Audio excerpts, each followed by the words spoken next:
Welcome to the Care Right podcast, your go-to resource for all things elder care.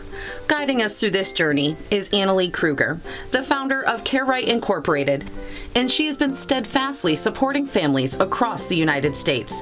Each episode brings you expert insights, innovative strategies, and practical advice, ensuring that you're well equipped to provide the best possible care for your loved ones. Expect to gain valuable knowledge, learn from real-life stories, and get inspired to take action in your own caregiving journey.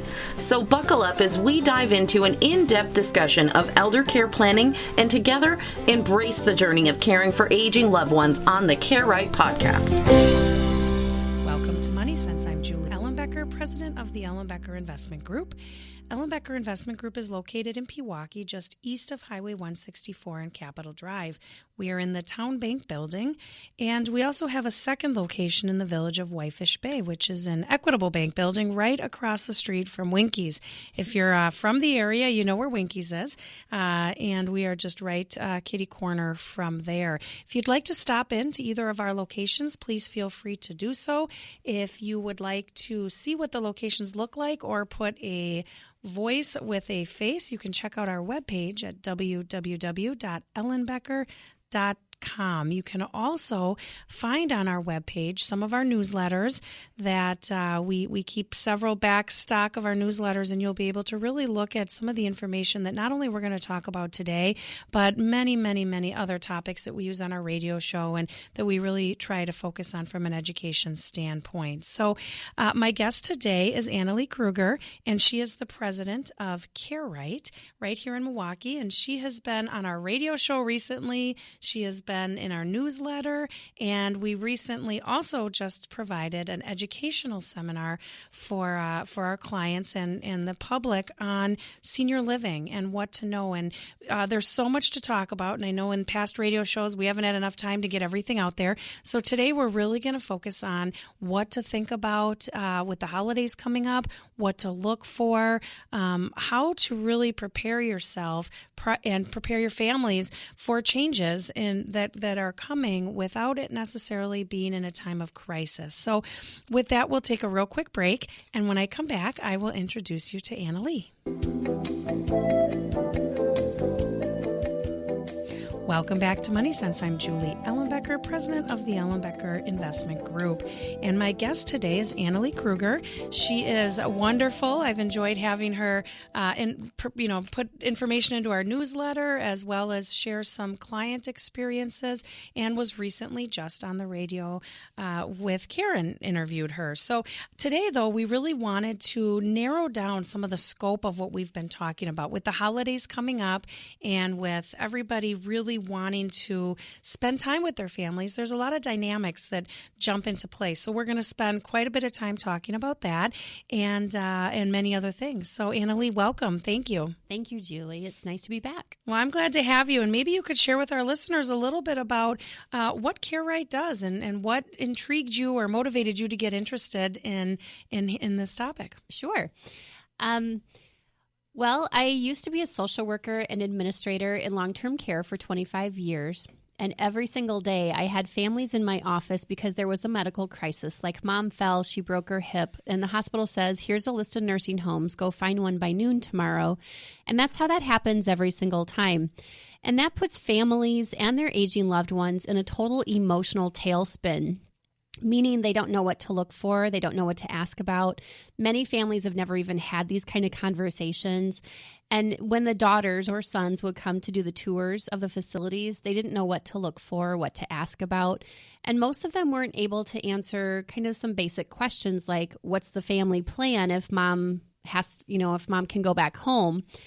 Do you have a living will? Do you have a power of attorney in place? Do you have long-term care insurance, or do they have long-term care insurance? And the responses to those kind of simple questions were always, I don't know. I don't know. Our family never talks about that, or we never thought we would have to deal with it, and now they do. And so it's really overwhelming and exhausting for everybody when there's a medical crisis without a plan in place. So in April of 2011, I started Care Right to really have that mission of educating families to be proactive and educating their seniors to be proactive with Let's have these difficult conversations now when things are going well, because it's really hard to make big decisions when emotions are high and time is limited like that in a medical crisis. So we're 5.5 years old, and we've got a fantastic team up here in the Milwaukee market, and then also down the Naples, Florida market as well.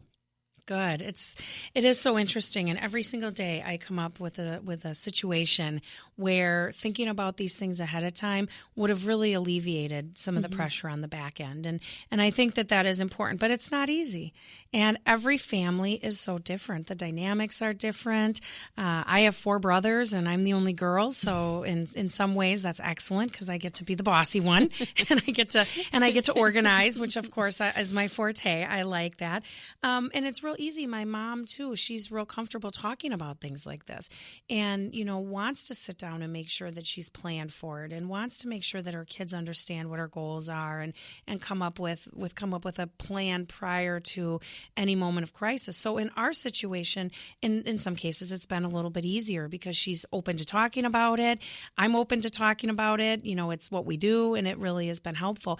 But with my dad, for example, who recently passed away, he wasn't so open in talking about it, and it's a little bit trickier when you're trying to figure things out a little bit late in the game. And so I've had both experiences, and I can tell you that personally, it's very much more rewarding. It's very comforting. There's a lot of peace around it when you have these conversations during times of wellness and when there's not a lot of stress there. So I think what you're doing is great. I know that we've got many mutual clients who have found great value in the services you provide. And that's why we like to do radio shows like this on these topics, because it's really helpful for our listeners to know that there are services out there that can help them.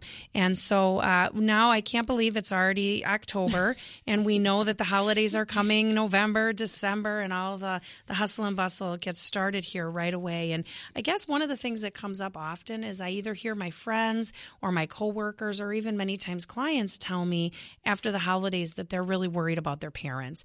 They come home from holiday or they come home from a vacation and they say, boy, my mom's just not doing well, or my dad's not doing well, or my dad's covering for my mom who's not doing well. And they really don't know what to do. And in many cases, too, I don't know that they necessarily know what to look for. So maybe you could spend some time explaining some of the things to look for, and then also what to do maybe while you're there, and then what to do when you're away again, and how you can start to make a plan that works for your whole family. Very good.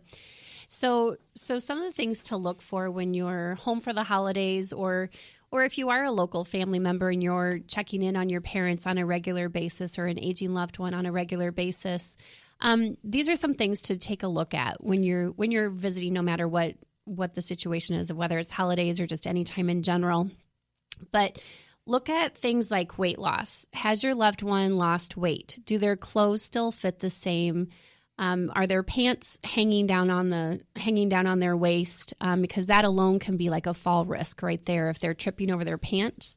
And look to see just overall how their clothes fit is a good thing. Also looking at their shoes, making sure that they're wearing appropriate shoes so that they don't fall, because falls is a big trigger for what causes nursing home admissions. Is 80% of nursing home admissions is because of a fall. So you really want to be as proactive with looking at these things as much as possible. So looking at their shoes, looking at their clothes, looking at their refrigerator, and looking in the refrigerator to see what they're actually eating. Now, keep in mind, a lot of folks have been through the Depression and they do not like to throw things away. So they will eat the most horrid things that you and I would never eat.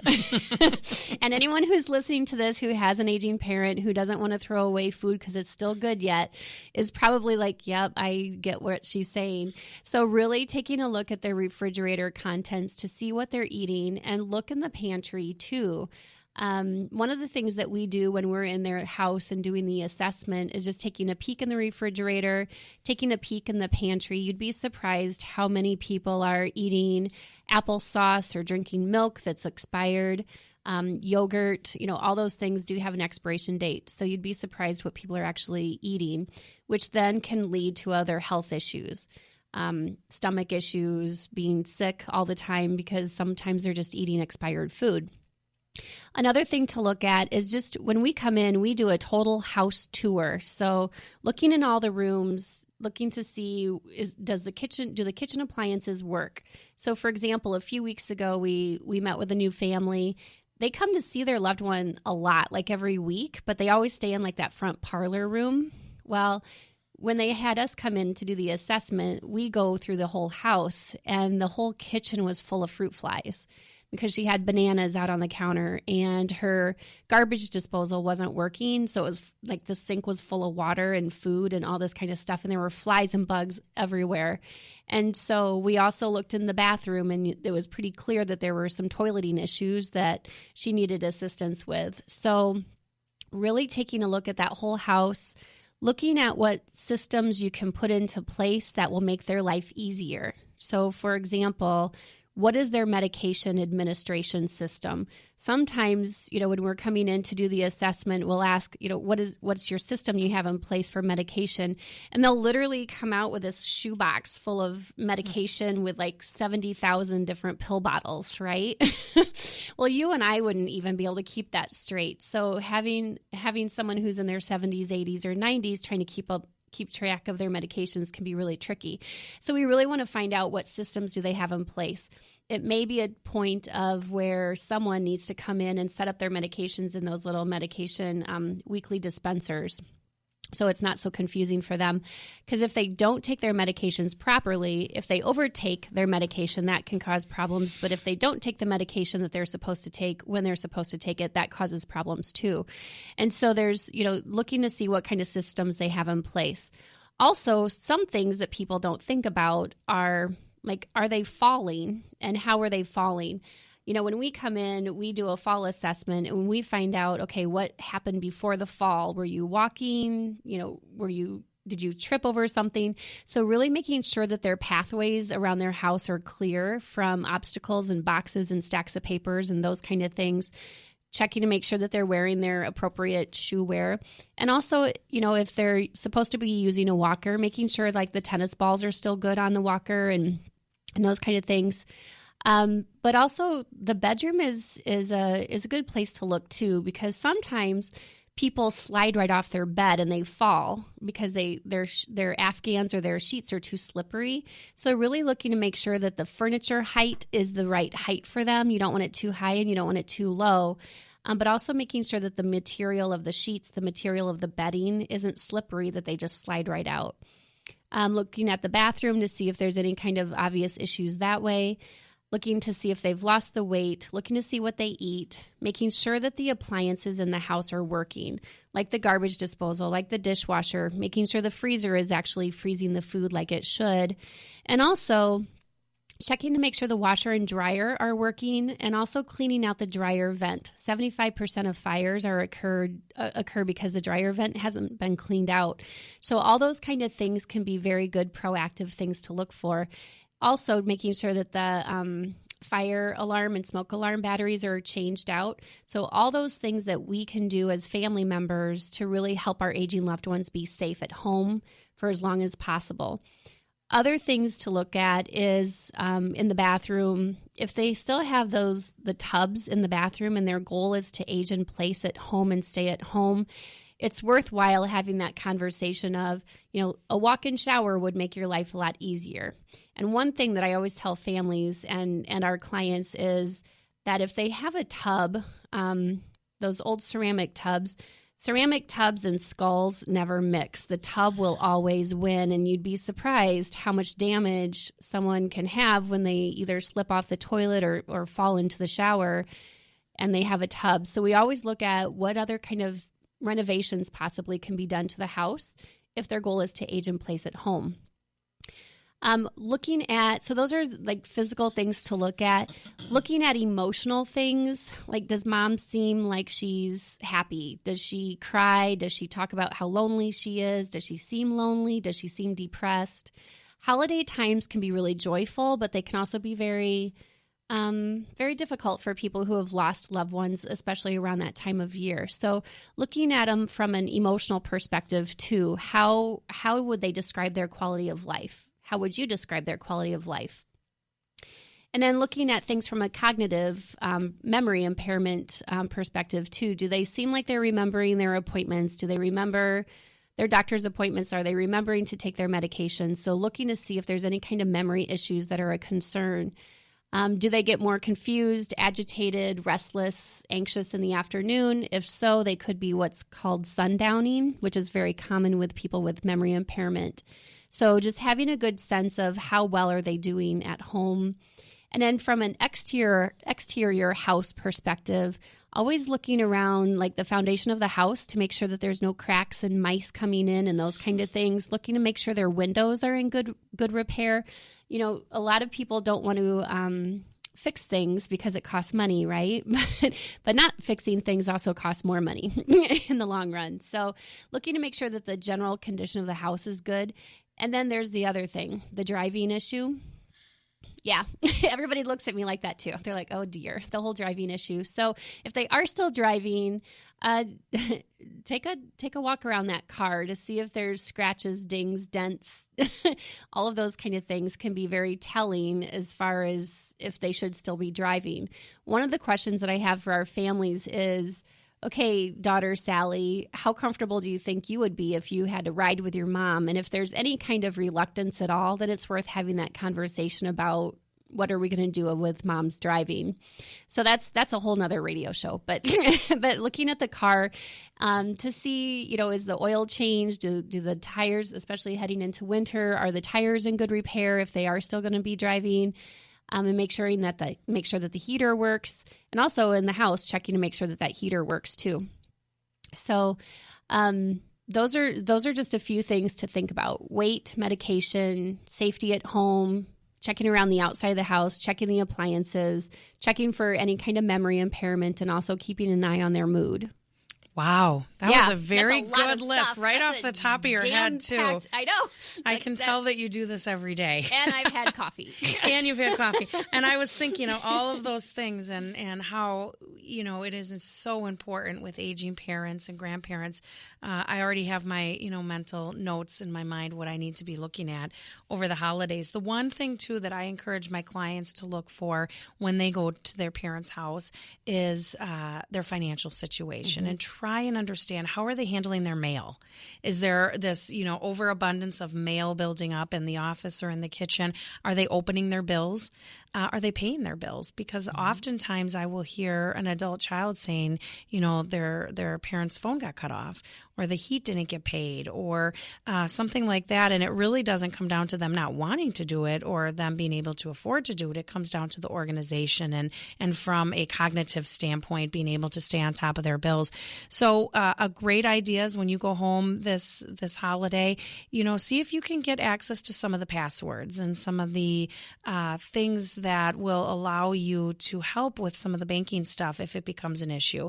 Making sure you set up as much as you can on automatic pay so that it's a little bit easier for your parent to stay on top of those things. Because if you go home and there's stacks and stacks of unopened mail, that's a real red flag as well. So that's a lot to think about, and it can become very overwhelming for a person to have to think of all those things for their parent, especially when they're trying to do it for themselves and their own family, and maybe it's part of their job as well outside of the home. That can be overwhelming, I can imagine. It is overwhelming. And the other thing, too, about some of our seniors and those of you that have aging relatives that you're checking in on, you can understand and relate to this. They don't always want to be very forthcoming and open about what they actually do have for you know, money and struggles that they're having at home, because they're usually afraid that, hey, if I let my family know that things really aren't going real great at home, they're going to want to put me in a facility. Right. Well, and that's not always necessary. You know, there's a lot of services that can be brought into the home. And just being aware of whatever issues are coming up, like the bill pay and not being able to handle their mail properly. Those are really good things to be looking for. And those conversations can be really dicey because people don't want to give up their sense of independence. So if you do try to have those conversations, it's not a matter of them giving up their sense of independence. You're actually giving them more independence by letting them focus on what they are doing well and what they can do well, but also bringing in some supports on what issues they aren't maybe being as successful as they could be. Well, and of course, we haven't talked about the sibling factor very much, but, if you have 3 or 4 or 5 kids home for the holidays, it's oftentimes you'll get 3 or 4 or 5 opinions on how things are going, and that can be really challenging as well. Right. So this happens pretty much every single day because everybody has their own perspective of what their goals, what their parents' goals should be, how their money should be spent. And then, of course, mom and dad have their own goals, too, which is really good.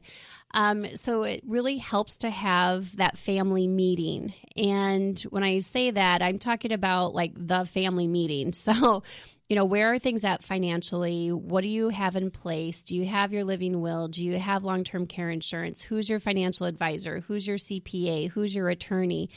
Now, a lot of times families have tried to have that conversation with their aging loved ones and they get nothing but pushback. And then at some point, they just quit trying to have these conversations because the relationship strain is so intense that they just stop trying. So one of the things I thought we could talk about a little bit is how to have that difficult conversation.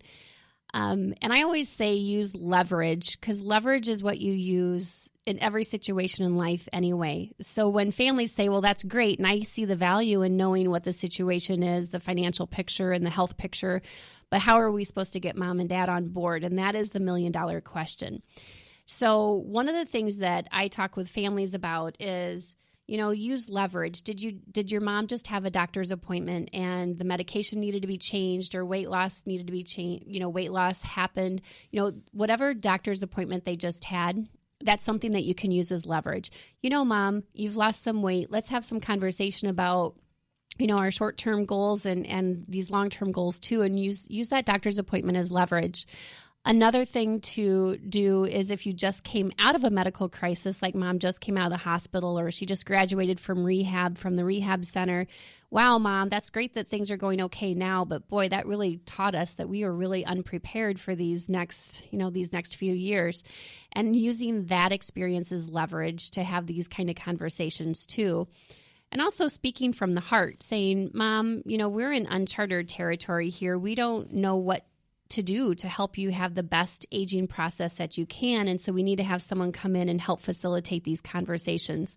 So just speaking from the heart and say, we're in uncharted territory. I love you and I want the best for you, but I don't know what that means and how to make that happen for you. And so that's something that you can do too, is just have that neutral third party person. That's one of the things that we do. And I know that you have a team at your firm too that does that as well. And just really having that neutral third party person can really make that conversation go much more smoothly. Because as a neutral person, we don't bring any emotional family junk to the table. Right. And people get that when I say that. We don't bring any emotional junk. It's more like a business meeting. Okay, what's going well? What's not going well? What are the goals? What are the resources? And what's our short-term plan? And what's our long-term plan?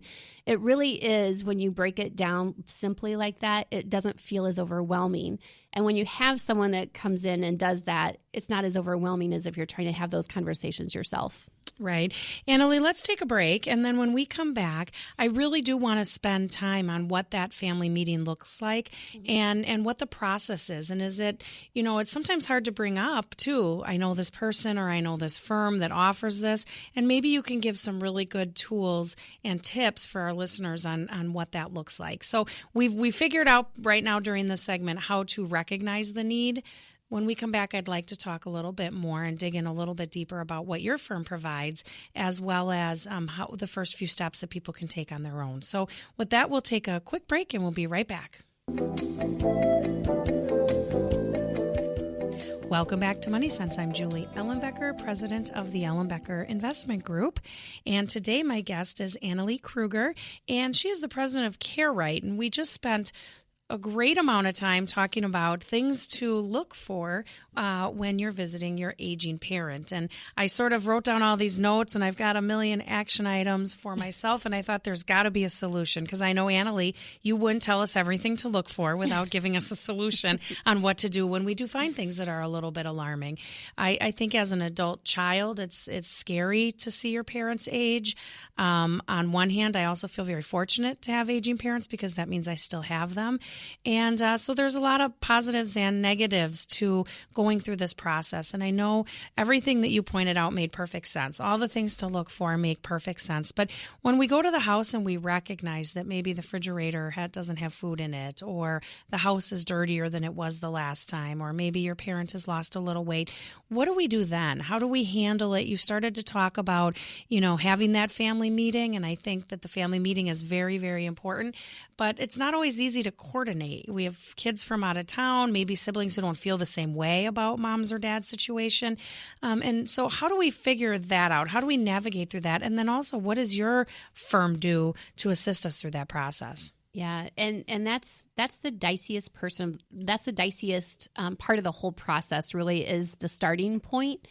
And how do we have those difficult conversations? Because like we talked a little bit earlier, sometimes families have tried this on their own and it just really does not go well. Sometimes families, look at to see who might carry the most influence in your family. Maybe it's a son, maybe it's a daughter-in-law, maybe it's a son-in-law. So look to see who might have some influence. Like in my family, for example, and I can say this because they're in Iowa, so they won't hear. They'll never hear this unless you have radio waves that go all that. Well, we do have podcasts, so be careful. Oh, okay, well that's good to know.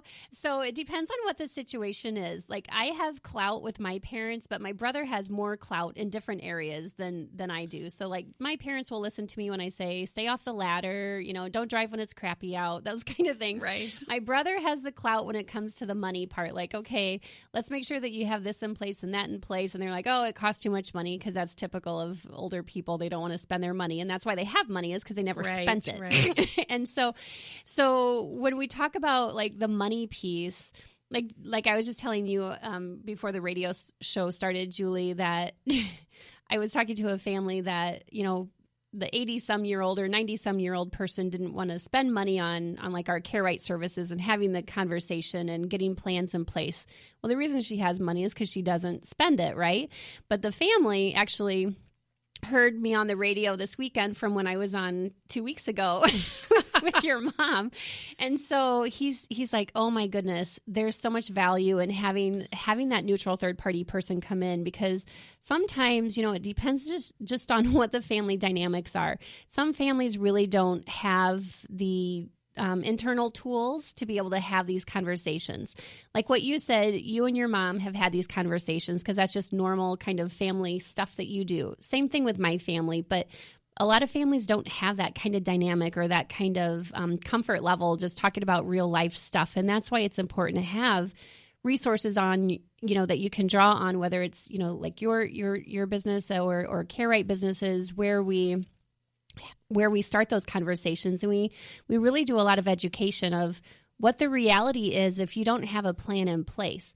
And this is something that you as family members can talk about too, is, like I said before the break, leverage. Did you have someone in the family that maybe, did you have an aunt that just fell and broke her hip and it was just a big mess for the whole family to have to sort out? You can use that as leverage. If you're a family member that you've tried these kind of conversations and it just didn't go well, then I really urge you to reach out and have someone come in and facilitate those conversations.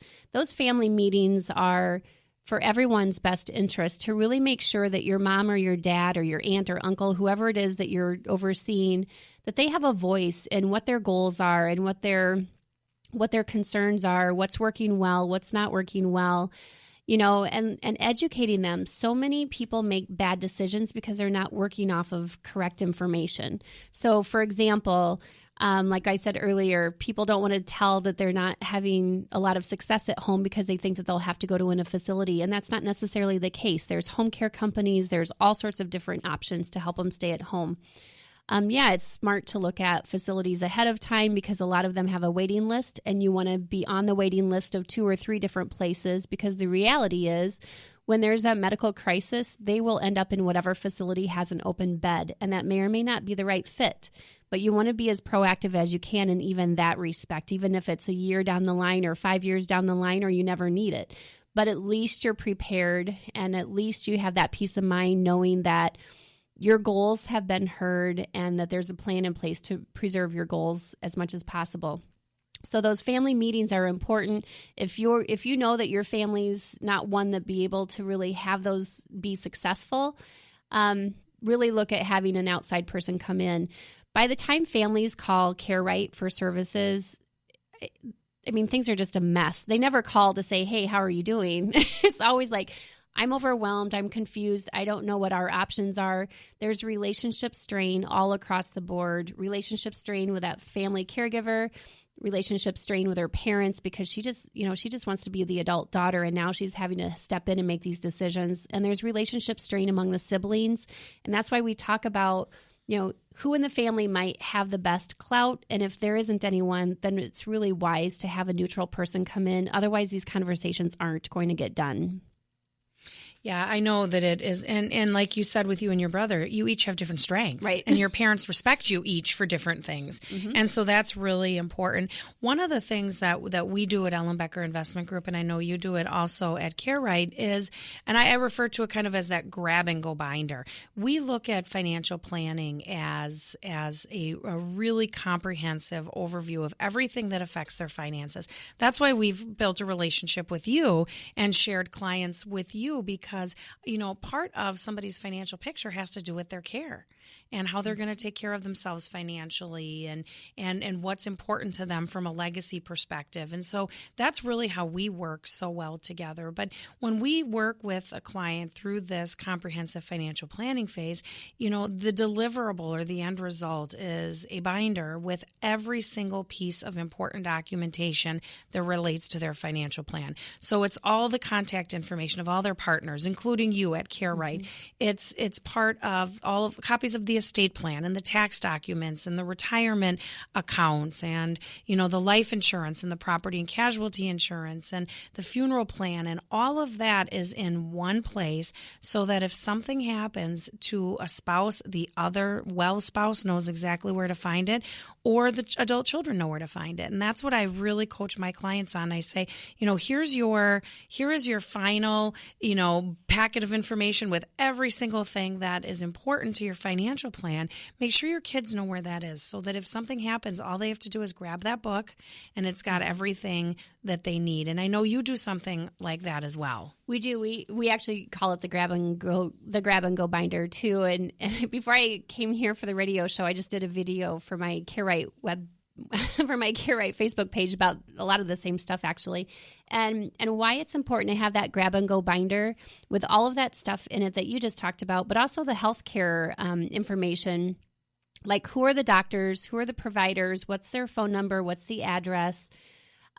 Who's the financial planner? All those kind of things are really important because when there's that medical crisis, the attorney and the financial advisor are usually the first two kind of professional people that families tend to call because money will probably need to be moved around into different accounts so it's accessible, and those kind of things. And sometimes, what happens when there's that medical crisis is families, instead of being at the hospital, which would be a good place for them to be with their aging parent, they're scrambling, trying to find this stuff at home in stacks and stacks and stacks of paperwork.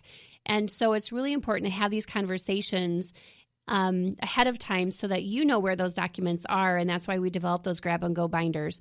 In reality, what happens if your loved one or you as an adult person over the age of 18 do not have a living will or a power of attorney, if you're in a car accident, if you have a heart attack, if you have a stroke, if you have some sort of medical situation that comes about and you're not able to make your own decisions and there's not any kind of legal documents in place, then you land in guardianship court and someone will be appointed. A court will appoint just Joe Blow to make decisions for you, and that costs thousands of dollars, and you're not guaranteed that Joe Blow even knows what your goals are. So that's why all this proactive planning from a financial perspective and from a legal perspective are so key. You can save so much money by planning ahead in all of these different avenues: legal, financial, and healthcare planning. So one of the things that I see almost every day is when we have new families, they really don't know even who their mom and dad's medical providers are. They're dentists, they're eye doctors, they're cardiologists. They don't know any of that because this group can be pretty private. And so having that all in that grab and go binder is really key, and keeping it in a safe place that you know where it's at so that you can just grab it. Well, I know when you go to the hospital, the first question they ask you is what medications you're on. Yep. And that is so confusing for people who are not there with their parents at every single appointment. And so having all of that is just, it's going to make everything so much easier. But the thing that I know you say, and I've heard you say it, and it's so important, is to develop that strategy before a moment of crisis. And it's very difficult to do, because when the skies are blue and everybody seems to be doing really well, it's hard to have those conversations, or they just don't come up because there's so many other things to focus on. But by putting together a strategy while your parents are healthy and while you're healthy, that's the most important. I'm sure, like you said, most of the calls you get are during moments of crisis. And so that can be very overwhelming. One of the questions that families always ask when I do workshops and so forth, well, when is the best time to have these conversations? And I always say right now, because you know what? Right now, things are going okay, but tomorrow they might not be.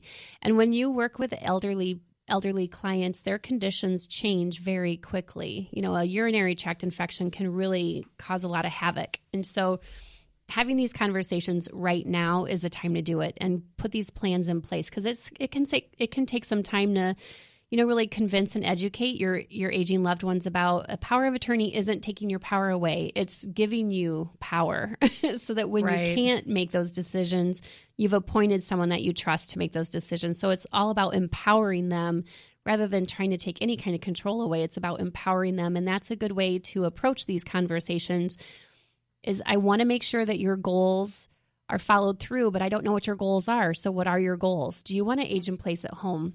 You know, when you're talking about funeral, what kind of funeral do you envision? Do you want an open casket? Do you want cremated? Do you want closed casket? You know, just having these conversations.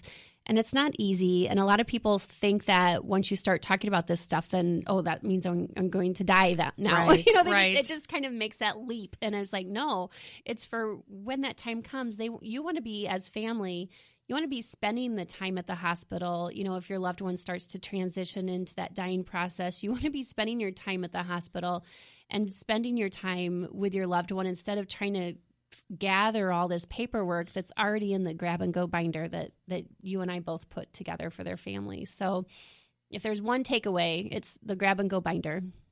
No, I think that's wonderful. And and I always say it's really not just your aging parents either. It's all of us. Anyone over the age of 18, right? You should be having these conversations at home at dinner tonight. So daughter, who's 24. Right. What do you want done? And it is funny. I have one brother who, you know, although he's not aging and he's not ill, or he is aging, but not to the point where he can't do his own things. He loves to talk about his funeral. He loves to talk about what we're going to do. He's 44 years old and he tells me exactly what he wants. And it's quite comical. I always ask him, are you trying to tell me something else? But it's just a really open conversation. And I think it's really important. But having that information at your fingertips is, like, I would agree, the biggest takeaway from today's conversation. So we need to take a little break. And when we get back, what I really want to talk about is I'm looking forward to your list of things that we can look to purchase for our aging parents as holiday gifts, because I know I've got, my parents are very hard to buy for. And in many cases, I hear that very often. And so this year, I'd really like to share some ideas with our listeners on things that they could buy for their parents that their parents will enjoy, but will also help maybe with this process. So let's take a quick break. And with that, we'll be right back.